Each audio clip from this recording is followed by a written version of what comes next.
The Marine Fisheries Habitat Protection Act updates existing law to ensure the decommissioning offshore infrastructure in the Gulf does not mean losing the thriving underwater ecosystems that have grown up around these structures. And these are ecosystems that are critically important to Gulf anglers and coastal communities, as my colleague, Mr. Easel, suggested. Over decades, offshore rigs in the Gulf of America have become some of the most productive and popular fishing spots in the region. These structures support complex habitat, increase biodiversity, and they sustain the abundant sport fishing populations that recreational anglers rely on. This is not speculation, it's backed by science. A California study found that oil platforms off the West Coast are among the most productive marine fish habitats, functioning as artificial reefs throughout the water column. And research conducted by California State University has shown that the traditional decommissioning causes a massive loss of fish life in the immediate area and destroys habitat that marine life has been building for decades. Yet despite this evidence, environmental groups in California continue to pursue blanket removal of these structures without fully considering the environmental benefits they provide once they're no longer producing. And to be clear, this bill does not force California to participate, but California's experience shows what's at stake.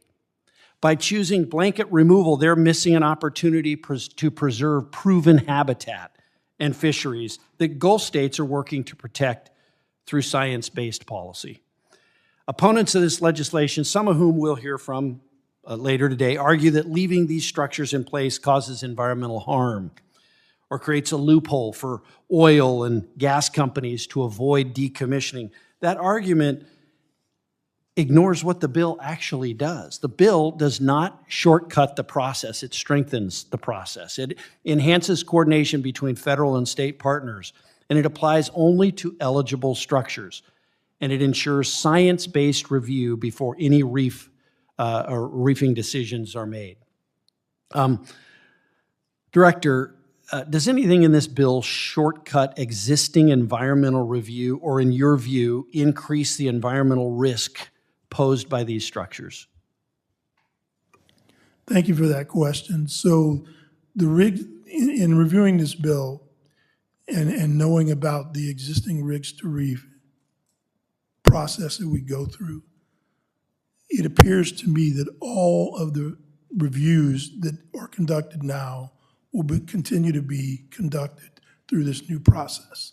So where it comes to, at least in the Gulf of America, where it comes to the states performing their reviews, states receiving a rivers and harbors permit from the U.S. Army Corps of Engineers, the U.S. Coast Guard rules for navigation, as well as the BSEE engineering and environmental rules, all of those will still stay in place.